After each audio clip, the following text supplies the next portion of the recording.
ठीक है, तो स्टार्ट करते हैं आज का अपना वीडियो। ठीक है, और ये देख लो, ये अपना लाइव अकाउंट है। और पहले ही बता दे रहा हूँ कि ये बड़ा अकाउंट देख के आप इन्फ्लुएंस मत हो जाना बिल्कुल भी। ठीक है, क्योंकि यहाँ तक आने में बहुत ज़्यादा मेहनत लगती है। और फिर मेरा वो यूट्यूब चैनल हो या टेलीग्राम चैनल हो, मैं मेरे किसी भी चैनल पे किसी भी टाइप की कोई फ्लेक्सिंग नहीं करता। मेरा सारा पर्पज़ सिर्फ यही होता है कि आपको समझाना और सिखाना। ठीक है, फिर मेरा वो कोई भी चैनल हो, वहाँ पे सिर्फ मेरा एक ही टाइप का कंटेंट आपको मिलेगा। ठीक है, और यहाँ पे मैं रिफ़्रेश कर दिया। ठीक है, क्योंकि इन्फ्लुएंसिंग से क्या होता है कि डायरेक्शन आपका डाइवर्ट होता है और चीज़ें गलत होती हैं, डिसीजंस गलत होते हैं। तो ये चीज़ें बिल्कुल मत करना, सिर्फ सीखने पे ध्यान देना। एक बार और रिफ्रेश कर देता हूँ। ठीक है, तो देखो अभी यहाँ पे फ्रेश चार्ट आ गया। यहाँ पे मैं कुछ एक्शन परफॉर्म करने वाला हूँ जिसके रीजंस और एक्सप्लेनेशन मैं आपको आगे बताऊंगा। यहाँ पे बहुत कुछ आपको समझाने वाला हूँ बाइनरी एंड फॉरेक्स की ट्रेडिंग से रिलेटेड। ठीक है, ओके, तो यहाँ पे मैंने पुट के लिए ट्रेड ले लिया। ये अपनी पहली ट्रेड हो जाएगी। ठीक है, अभी के सेशन की। और देखो, binary trading plus forex trading में क्या डिफरेंस है, क्या क्या इश्यूज हैं, क्या क्या चीज़ें हैं, सब कुछ एक्सप्लेन करूंगा। और ये अपनी पहली ट्रेड यहाँ पे हो जाएगी।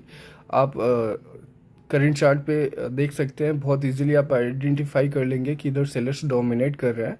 और करंट सिचुएशन में आई थिंक एक मोमेंटम भी क्रिएट हो रहा है जो एटलीस्ट 3 से 4 कैंडल तक कंसिस्टेंट फॉर्म में निकल के जाना चाहिए। तो यहाँ पे नेक्स्ट पे भी मैं पुट का ट्रेड लेने का सोच रहा हूँ। ओके, तो ठीक है, कॉल के लिए ट्रेड ले लेते हैं। ठीक है, अभी देखो, प्रॉफिटेबल ट्रेड करंट सिचुएशन के हिसाब से पुट डायरेक्शन की है। ठीक है, ये अपनी सेकंड ट्रेड हो जाएगी। बट यहाँ पे कॉल के लिए ट्रेड ले लिया मैंने, जो कि शायद लॉस हो जाए, जो कि होगी। ठीक है, मेरे हिसाब से, क्योंकि जैसा मुझे लग रहा है कि यहाँ पे मोमेंटम फॉर्म हो रहा है। ठीक है, और मोमेंटम में कंसिस्टेंट कैंडल्स आ जाना कोई बहुत बड़ी बात नहीं है, एकदम नॉर्मल सी बात है। तो यहाँ पे अगेंस्ट द मोमेंटम ट्रेड करना एक नेगेटिव सिचुएशन क्रिएट करेगा। ठीक, बट फिर भी यहाँ पे मैंने ट्रेड किया। और इसके रीजंस मैं ऐसा एक्शंस क्यों परफॉर्म कर रहा हूँ, तो इस सारे रीजंस को मैं अभी एक्सप्लेन करूँगा। फिलहाल अभी आप देखते जाओ। ये दूसरी ट्रेड हो जाएगी, गलत डिसीजन तो लॉस। अभी इसका हम मार्टिंगल लेंगे। ठीक है, ये ट्रेड के बाद में इसका मार्टिंगल ले लेते हैं। बढ़िया, अभी देखो मैंने इसका मार्टिंगल भी लिया। मार्टिंगल, जो लोग बाइनरी ऑप्शन ट्रेड करते हैं उनको अच्छे से पता होगा मार्टिंगल क्या होता है। ठीक है, ये हो जाएगी अपनी सेकंड और ये हो जाएगी अपनी थर्ड ट्रेड। ठीक है, मार्टिंगल यहाँ पे लेने के बाद अभी देखना, शायद ये मार्टिंगल भी इधर लॉस हो जाए। क्यों? क्योंकि जैसा मैंने आपको एक्सप्लेन किया कि मोमेंटम इधर फॉर्म हो रहा है। और मोमेंटम फॉर्म हो रहा है तो कंसिस्टेंट फॉर्म में कैंडल्स निकल के आना नॉर्मल है। ठीक है, अभी देखो, पहली ट्रेड अपनी profit, then second loss, then third again, जो कि चल रही है। और मुझे नहीं लगता कि ये प्रॉफिट में जाएगी। और अगर ये लॉस होती है तो फॉलोइंग ट्रेड, ये जो थी अपनी प्रीवियस ट्रेड का जो अब फॉलोइंग ट्रेड, ये मार्टिंगल ट्रेड है, ये भी अगर लॉस होती है तो हमारी 2 ट्रेड कंसिस्टेंट लॉस हो जाएंगी। ठीक है, 3 ट्रेड में से एक प्रॉफिटेबल थी अपनी पहली, और 2 यहाँ पे लॉस निकल के आ जाएंगी, जो कि आई थिंक लग रहा है कि लॉस ही हो जाएगी। और लॉस हो गई। ठीक है, एक छोटी सी, मतलब स्मॉल डेट, स्मॉल साइज, मतलब डेट साइज की, ऑलमोस्ट डेट साइज की यहाँ पे सेलिंग कैंडल बनी है। तो कोई बात नहीं, हमारी 2 ट्रेड लॉस हुई, हम करंट वाली कैंडल का वेट करेंगे। ठीक है, पॉसिबली इधर बायर्स रिफ्लेक्ट कर सकते हैं, तो हम वेट करेंगे बायर्स के एग्जॉस्ट होने का। और फिर हम, क्योंकि देखो इस सिचुएशन में, करंट सिचुएशन में सेलर्स डोमिनेट कर रहे हैं, तो हम सेलर्स के फेवर में ही ट्रेड करेंगे। और नेक्स्ट ट्रेड हम थोड़ी बड़ी करेंगे, थोड़ा पेशेंटली करंट वाली कैंडल को इग्नोर करेंगे। और पिछले 2 ट्रेड में हमने जो भी गलत डिसीजंस बनाए, जो भी चूतिया पे किए, ठीक है, उनको हम करेक्ट करेंगे। और यहाँ पे जो भी थोड़ा बहुत अगर अपना लॉस हुआ है पिछली 2 ट्रेड में, जबकि पहली ट्रेड अपनी प्रॉफिटेबल थी, दूसरी तीसरी में जो भी लॉस हुआ है तो उसको हम करेक्ट कर लेंगे इधर। थोड़ा बहुत जो भी प्लस माइनस है उसको इधर हम ठीक कर लेंगे। ठीक है, तो $1000 की इधर हम ट्रेड लेने वाले हैं। ये अपनी 4th ट्रेड हो जाएगी। 4 ही ट्रेड मैं यहाँ पे करूँगा, इससे ज़्यादा ट्रेड नहीं करूँगा, इतना काफ़ी होगा आपको समझाने के लिए। ठीक है, तो यहाँ पे पुट के लिए ट्रेड ले लिया। ये अपनी चौथी ट्रेड है। और देख लो, एक छोटी सी ग्रीन कैंडल आई, इज एक्सपेक्टेड। ठीक है, जैसा मैंने एक्सपेक्ट किया था। सेलर्स इधर निकल के आएंगे। ठीक है, डेफिनेटली इधर सेलर्स निकल के आएंगे और देखते हैं। ये चौथी ट्रेड है और बड़ी ट्रेड है अपनी, प्रॉफिटेबल जाना चाहिए। आई थिंक एक्सपेक्टेड को मैंने कुछ और कह दिया, एक्सपेक्टेड वट एवर, ठीक है, तो ध्यान मत देना उतना। देख लो एकदम क्लियर किस तरह से सेलर्स इधर डोमिनेट कर रहे हैं और ट्रेड अपनी प्रॉफिटेबल जा रही है, जबकि ये अपनी बड़ी ट्रेड थी, अच्छी ट्रेड थी, ठीक है। और यहाँ पे हमने अपनी सारी गलतियों को करेक्ट कर लिया और ये ट्रेड प्रॉफिटेबल होने के बाद हमारा प्रीवियस का जो भी लॉसेस था फॉलिंग मार्टिंगल के साथ में, सब कुछ इधर करेक्ट हो जाएगा, सब कुछ इधर मोर देन इक्वल हो जाएगा, मतलब स्टिल हम प्रॉफिट में आ गए। 4 ट्रेड में हमने 2 ट्रेड प्रॉफिटेबल की, 2 ट्रेड लॉस की, ठीक है। तो गॉड, अभी देखो ये समझो, ये देख लो 3 कंसिस्टेंट हेल्दी सेलिंग कैंडल और फिर यहाँ से देख लो थोड़ा बहुत बायर्स का reflection, then again falling sellers का, पहला ये और दूसरी हमारी ट्रेड, और ये हो जाएगी तीसरी, देन चौथी पे हमने वेट किया, ठीक है। चौथी पे हमने पेशेंटली वेट किया, रीजंस मैंने ऑलरेडी आपको एक्सप्लेन कर रखे हैं। और यहाँ पे पांचवी कैंडल पे यहाँ पे ट्रेड हमने किया, जो कि अपनी चौथी ट्रेड थी। 4 ट्रेड हमने की, जिसमें से पहली और चौथी प्रॉफिटेबल, 2 हमारी लॉस। अब देखो ये एक्शन करने के पीछे का रीज़न सिर्फ इतना था, आपको दिखाना था कि देखो हमारी जो गलत डिसीजंस होते हैं वो हमको लॉस की तरफ डाइवर्ट करते हैं, और अगर हम एक्यूरेटली या थोड़ा ध्यान से, थोड़ा मार्केट को समझ के, थोड़ा पेशेंटली अगर परफॉर्म करें तो हम प्रॉफिटेबल ट्रेड कर लेते हैं। तो ये ट्रेडिंग है और यहाँ पे लॉस भी हो रहा है और प्रॉफिट भी हो रहा है। लॉस हो रहा है हमारा गलत डिसीजंस की वजह से, प्रॉफिट हो रहा है हमारा मार्केट को समझ के सही एक्यूरेट डिसीजन बनाने से प्रॉफिट निकल के आ रहा है। अभी देखो अभी क्या हुआ कि अभी 2-3 दिन पहले मैं इंस्टाग्राम पे कुछ वीडियोस देखा, कुछ सो कॉल्ड फॉरेक्स इन्फ्लुएंसर्स के, ठीक है, जो कि क्या कर रहे थे कि बाइनरी ऑप्शन को डिफेम कर रहे थे, इतना ज़्यादा चीप अपने कंटेंट में वो बाइनरी ऑप्शन ट्रेडिंग को दिखा रहे थे, मुझे समझ में नहीं आ रहा है ये मतलब वो उन इन्फ्लुएंसर्स के चैनल जब मैंने विजिट किए तो पता है मुझे क्या दिखा, उसमें से उनके चैनल पे 80% कंटेंट जो था वो सारा नौटंकी और बकवासबाजी थी, ठीक है, इसी तरह के मेम्स वगैरह, और 20% जाके कहीं उधर ट्रेडिंग दिखती होगी, ठीक है। अब ऐसे सो कॉल ये ट्रेडर बने पड़े हैं और ऐसे लोग जिनका कंटेंट ही उनके चैनल पे 20% है, ऑलमोस्ट 80% बकवास है, सब नौटंकी मीम्स है, ठीक है। तो ऐसे लोग पता है बाइनरी ऑप्शन को डिफेम कर रहे थे और पता है बहुत ज़्यादा चीप वे में डिफेम कर रहे थे। अभी देखो ये तो ऐसी बात हो गई कि जो चीज़ हमें समझ नहीं आती, जो हम कर नहीं सकते, हम उसकी बुराई करना शुरू कर देते हैं, हम उसको डिफेम करना, ठीक है। अगर सपोज अगर कोई आपके आसपास ग्रो कर रहा है, ठीक है, या मतलब किसी भी फील्ड में ग्रो कर रहा है या कुछ भी कर रहा है, अब आपको उसकी फील्ड समझ में नहीं आती तो आप उसको कुछ भी बोल दो। जैसे कि अभी पहले के टाइम पे हमारे फैमिली वाले हमारे पेरेंट्स जो होते थे या उनके पेरेंट्स, तो वो स्टॉक मार्केट वगैरह को, पूरी स्टॉक मार्केट को ही वो लोग जुआ बोलते थे। क्यों? ये रीज़न सिर्फ इतना था कि उनके पास प्रॉपर अंडरस्टैंडिंग नहीं थी। फिर जनरेशन बाई जनरेशन अवेयरनेस निकलती आई और लोग इसको समझते आए। अभी इसको थोड़ा और एग्जाम्पल से ही समझते हैं, थोड़ा मोर डीपर, ठीक है।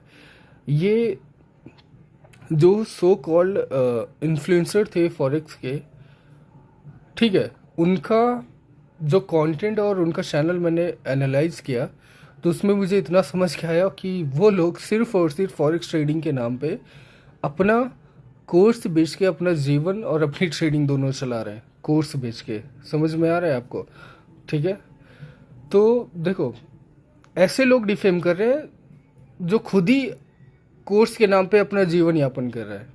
मैं किसी का नाम नहीं लूँगा क्योंकि मुझे ये सब चीज़ों में कोई इंटरेस्ट नहीं, बट फिर भी मैं बता रहा हूँ कि आपकी अवेयरनेस एकदम क्लियर है। अभी मैंने आपको प्रैक्टिकली करके दिखाया कि, और जबकि पता है ये ओटीसी मार्केट है, ये ओटीसी है ना कि लाइव मार्केट। बाइनरी ऑप्शन में फॉरेक्स के जो सेम पेयर्स होते हैं, same to same pairs binary में जो है कनेक्ट रहते हैं। तो आपको ओटीसी का लिक्विडिटी और ओटीसी की बाइंग सेलिंग अगर समझ नहीं आती तो आप लाइव मार्केट पे ट्रेड कर सकते हैं। और आपने यहाँ पे देखा कि ट्रेडिंग किसी भी टाइप की हो, चाहे फॉरेक्स हो, स्टॉक मार्केट हो या बाइनरी ऑप्शन, गलत डिसीजंस और गलत माइंडसेट और पैनिक सिचुएशन में जब हम पढ़ते हैं, जब हम लॉसेस को झेल नहीं पाते, ये सारे जो गलत माइंडसेट के डिसीजन होते हैं वो हमें डाइवर्ट करते हैं मोर लॉसेस या लॉसेस की तरफ। लॉस अभी मुझे लॉस हुआ, बट उसको मैंने स्मार्टली रिकवर कर लिया और एक्यूरेटली ट्रेड परफॉर्म करके मैंने ट्रेड करके प्रॉफिट में अपने अकाउंट को ले आया। ठीक है, अभी अगर मैं बात करूँ, देखो सपोज स्टॉक मार्केट की बात कर लेते हैं। स्टॉक मार्केट की क्या लगता है कि जो भी ऑप्शन ट्रेडिंग करते हैं, ठीक है, या जो भी इंडेक्स ट्रेडिंग करते हैं, निफ्टी बैंक निफ्टी ट्रेड करते हैं, क्या लगता है कि वो सारे के सारे 100% ट्रेडर प्रॉफिटेबल है? नहीं ना। उसमें से आप भी बोलोगे नहीं प्रॉफिटेबल है, उसमें से बहुत सारे परसेंट में ऐसे लोग होंगे जो कि स्टिल लॉस में है। तो क्या इंडियन ऑप्शन ट्रेडिंग जो चलती है, ठीक है, इंडेक्स ट्रेडिंग जो चलती है, क्या ये सारी फेक है? ठीक है, क्या ये ट्रेडिंग फेक है या इंडियन स्टॉक मार्केट फेक है? ठीक है, नहीं ना। लेकिन अभी भी पुराने लोगों से पूछोगे तो उनके पास में, जिनके पास अवेयरनेस कम है, वो बोलेंगे कि ये जुआ है। बट जिसके पास जितनी अवेयरनेस है, और ऐसा भी नहीं है कि यहाँ पे लोग प्रॉफिट नहीं निकालते होंगे, कई सारे लोग डेली प्रॉफिट निकालते होंगे, कई सारे लोग रिस्क मैनेजमेंट करके तरीके से ट्रेड करते होंगे। अगर मैं इंडेक्स ट्रेडिंग को साइड भी कर दूँ तो मैं बात करूँ स्टॉक की, इन्वेस्टिंग की, ठीक है, इन्वेस्टिंग की बात करता हूँ। अभी क्या लगता है आपको, 100 में से सारे 100 लोगों का जो है उनका पोर्टफोलियो क्या ग्रीन में होगा? सबका क्या लगता है? नहीं होगा। मुझे नहीं लगता कि जितने भी लोग, इवन इन्वेस्टिंग जितने भी लोग करते हैं, उनका सारा का सारा पोर्टफोलियो जो है वो ग्रीन में होगा। मुझे नहीं लगता बिल्कुल भी। बहुत सारे लोग ऐसे होंगे जिनका पोर्टफोलियो रेड में होगा। ऑफ कोर्स रेड में होगा। क्यों? क्योंकि उन्होंने गलत स्टॉक्स का सिलेक्शन किया, और जिनका ग्रीन में होगा उन्होंने सही स्टॉक्स का सिलेक्शन किया। तो यहाँ पे जो डिसीजन मेकिंग है ना, वो बहुत बड़ा रोल परफॉर्म कर रहा है आपके ग्रीन और आपके रेड के बीच में, कि मतलब आपका पोर्टफोलियो ग्रीन में है या आपका पोर्टफोलियो रेड में है। ये सही डिसीजन क्या है, वो जो है आपको रिजल्ट दे रहा है कि आपका पोर्टफोलियो ग्रीन में है या रेड में है। आप समझे? ठीक है, तो यहाँ पे मार्केट को लेके हमारी अंडरस्टैंडिंग कितनी है, उससे डिपेंड करता है कि हम प्रॉफिटेबल ट्रेडिंग करेंगे या फिर हम लॉस में जाएंगे। लॉस किसको नहीं होता? क्या मुझे लॉस नहीं होता? इतने सालों से मैं ट्रेडिंग कर रहा हूँ, क्या मुझे लॉस नहीं होता? बिल्कुल होता है। और कभी कभी तो मुझे बड़े लॉसेस होते हैं, बहुत बड़े बड़े, मतलब समझ रहे हो ना। अगर मेरा टेलीग्राम चैनल जाके स्क्रॉल करोगे ना तो आपका दिमाग हिल जाएगा, इतने बड़े। क्योंकि 10-20 हज़ार डॉलर्स का लॉस तो मुझे समझ ही नहीं आता कि ये मेरा लॉस हुआ है। मुझे लगता है कि बस चल रहा है, मेरी ट्रेडिंग चल रही है, 10-20 हज़ार डॉलर्स। ठीक है, लेकिन मेरे लिए बड़े लॉसेस क्या है, आप अगर मेरा टेलीग्राम चैनल थोड़ा स्क्रॉल करोगे ना ऊपर तक, आपको समझ में आएगा कि बड़े बड़े लॉसेस क्या होते हैं। अब इतने सालों का एक्सपीरियंस के बाद भी मुझे लॉसेस होते हैं, बट हाँ, मेरे पास एक्सपीरियंस है, प्लस मार्केट को लेके सही अंडरस्टैंडिंग है। लॉस कभी कभी, देखो मैं भी एक इंसान हूँ, ठीक है, बिल्कुल मैं इंसान हूँ, कोई रोबोट तो हूँ नहीं कि मेरे अंदर इमोशंस नहीं है। हर टाइम मैं खुद को नॉर्मल नहीं रख सकता, खुद को एकदम कड़क नहीं रख सकता। कभी कभी ऐसा होता है कि आउटर साइड से मेरा दिमाग डिस्टर्ब होता है, या मतलब मेरी कंपनियों की साइड से, या मेरे घर से मेरा दिमाग, या कोई भी ऐसी सिचुएशन जहाँ पे मेरा ऑलरेडी दिमाग ख़राब होता है। ठीक है, तो वहाँ पे क्या होता है कि फिर वो चीज़ें डिस्टर्ब रहती है, तो क्या फोकस नहीं बन पाता पूरा। जब हम ट्रेडिंग में बैठते हैं तो हमारा जो 100% का फोकस होना चाहिए, एटलीस्ट 80% तक का फोकस होना चाहिए, तो वो फोकस नहीं बन पाता। और फिर जब हम क्विक डिसीजन मेकिंग करना स्टार्ट कर देते हैं तो वहाँ पे हम पेशेंस को भूल जाते हैं। और वहाँ पे क्या होता है, अगर कुछ गलत डिसीजंस बने, सपोज कुछ गलत ट्रेड्स हमारी निकल के आई, तो वहीं से डाइवर्जन स्टार्ट होता है। आप समझ रहे हो? और वहीं पे अगर हम उन चीज़ों को समझ के उसी स्पैम ऑफ टाइम में हम अगर करेक्ट नहीं करते उन गलतियों को, तो हम क्या करते हैं कि लॉसेस को और भावनाओं को अपने ऊपर हावी होने देते हैं, और फिर वो चीज़ें हमें और डाइवर्ट करती है और मोर डीपर लॉसेस में। क्योंकि एक बार आपके ऊपर इमोशंस जो है एक बार हावी हुआ ना, आपका फोकस डिस्टर्ब होगा, आपका डिसीजन मेकिंग डिस्टर्ब होगा। ठीक है, और फिर वहाँ पे आप क्विक डिसीजन मेकिंग में इतनी सारी गलतियाँ करोगे कि मतलब वो चीज़ें और लॉसेस में ले जाएंगी। और जितने अगर कंसिस्टेंट लॉस 2-3 ट्रेड की भी निकल आए ना, तो फिर आप पैनिक कर जाओगे, और पैनिक करते ही आप अकाउंट ब्लो करोगे।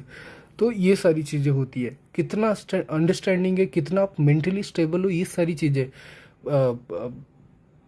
सारी चीज़ें आपको रिजल्ट्स निकाल के देंगी कि आपका रिजल्ट्स कैसा होने वाला है। अभी एक बार मैं और बता दूं, अभी तो फॉरेक्स की मैंने बात ही नहीं की है। फॉरेक्स का जो मेरा एक्सपीरियंस है अपना, आज से मैं नहीं कर रहा हूँ फॉरेक्स ट्रेडिंग। जो लोग मुझे पुराने से जानते हैं उनको पता होगा कि मैं फॉरेक्स का फ्लेक्स नहीं करता, ठीक है, और ना ही करता था अभी तक। फ्लेक्स अभी भी नहीं है, बस जो ट्रेडिंग करता हूँ वो डाल देता हूँ चार्ट्स वगैरह, ठीक है, एनालिसिस वगैरह करने को। फिर भी अभी फॉरेक्स को लेके मैं कोई कंसिस्टेंट हुई नहीं अपने चैनल पे। बट आज से मैं फॉरेक्स भी नहीं कर रहा हूँ, फॉरेक्स भी काफ़ी टाइम से कर रहा हूँ, ठीक है। और मेरा अपना जो एक्सपीरियंस है, देखो अभी आप बाइनरी ऑप्शन में अगर प्रॉफिट नहीं कर पा रहे हो, बाइनरी ऑप्शन देखो इजी बैठता है। ट्रेडिंग सारी टाइप की अच्छी है, स्टॉक्स में भी अच्छा है, बट उधर टैक्सेस बहुत ज़्यादा है, ठीक है।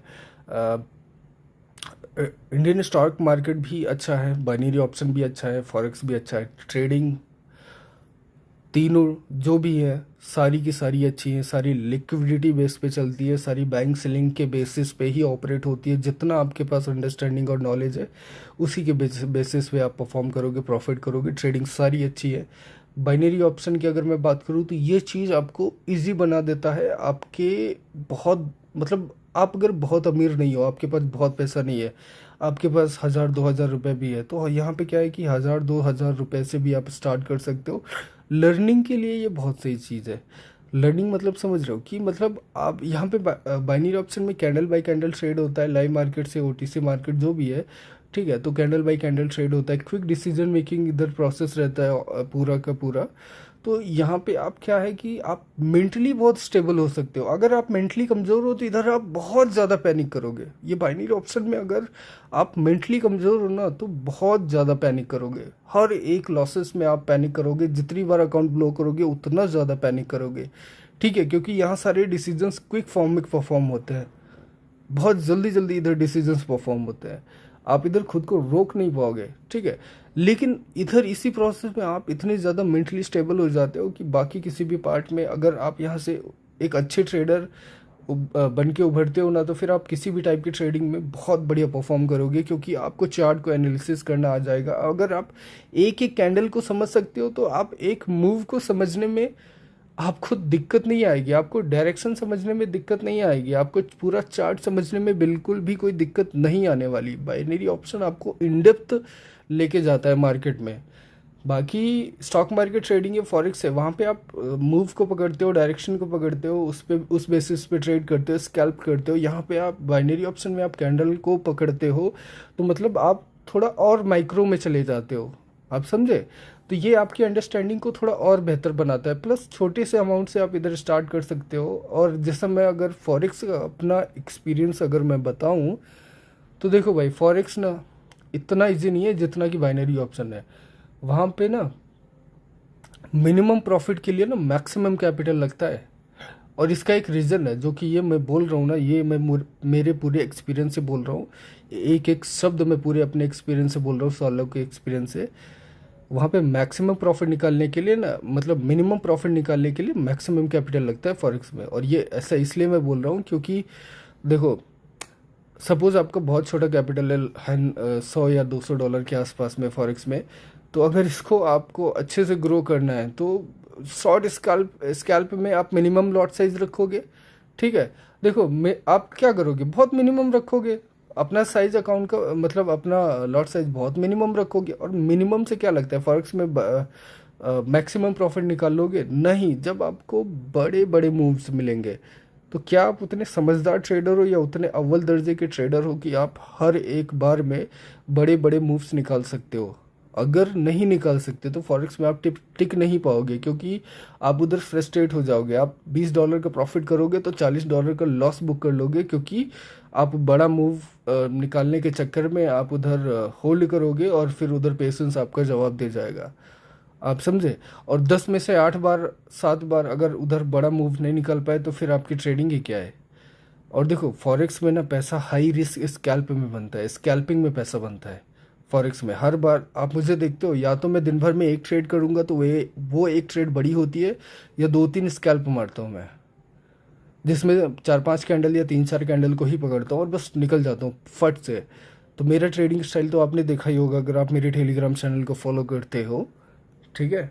तो फॉरेक्स या स्टॉक मार्केट जो भी है उधर क्या है, फॉरेक्स की खास बात करूँ तो हाई रिस्क स्कैल्प में पैसा बनता है उधर। और देखो मिनिमम कमाने के लिए भी मैक्सिमम कैपिटल उधर लगता है, क्योंकि आप जब स्कैल्प पे भी करते हो 3-4 कैंडल्स को भी अगर टारगेट करते हो तो आप अपने लॉट साइज को बढ़ाते हो, आप अपने अकाउंट को बढ़ाते हो, ठीक है, जिससे कि ज़्यादा इन्वेस्ट कर सके और ज़्यादा मूव हर एक कैंडल के मूवमेंट पे ज़्यादा पैसा निकाल सके, उस हिसाब से आप ट्रेड करते हो, ठीक है। अभी 0.05 के अकाउंट पे आप मतलब साइज पे आप उतना पैसा थोड़ी बना पाओगे कि $1000 निकल आए 100 डॉलर के अकाउंट से, नहीं, आपको बहुत बड़े बड़े मूव चाहिए। तो आप उधर बहुत बड़े बड़े मूव तो नहीं निकाल सकते, बट अगर बाइनरी ऑप्शन की बात करूँ तो वहाँ पे क्या है, मूव प्रेडिक्ट करना थोड़ा मुश्किल है, कैंडल्स को प्रेडिक्ट करना थोड़ा आसान है, तो ये चीज़ थोड़ी आसान बनाती है बाइनरी ऑप्शन में, आप समझे। और फिर भी अगर आपको फॉरेक्स स्टार्ट करना है तो बेहतर होगा कि आप जो है मार्केट को और अच्छी तरीके से समझो, फिर जाके स्टार्ट करो तो ही ज़्यादा बेहतर है। फॉरेक्स उतना भी इजी नहीं है, बट सही गाइडेंस के साथ में और सही कैपिटल के साथ में अगर स्टार्ट किया जाए तो फॉरेक्स से बढ़िया प्रॉफिटेबल सिचुएशन कोई नहीं है, ये मैं बिल्कुल एक्सेप्ट करता हूँ।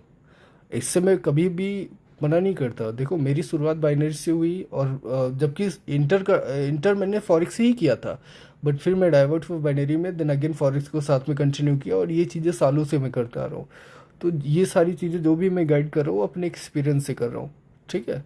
तो कैंडल्स को प्रेडिक्ट करना थोड़ा आसान है, मूव को प्रेडिक्ट करना थोड़ा मुश्किल है, लेकिन अगर मूव को प्रेडिक्ट करना सीख जाते हो तो फॉरेक्स में अच्छे कैपिटल के साथ शुरुआत करने में उससे ज़्यादा पैसा किधर भी नहीं है, ठीक है। तो आई होप जितना भी समझाया है आपको समझ में आया होगा, और अगर आप फॉरेक्स पे proper A to Z learning चाहते हो प्रॉपर गाइडेंस के साथ में तो मुझे कमेंट करके बताना, और टेलीग्राम चैनल भी ज्वाइन कर लेना, ठीक है। तो फिर फॉरेक्स का सीरीज स्टार्ट करेंगे यूट्यूब पे ही।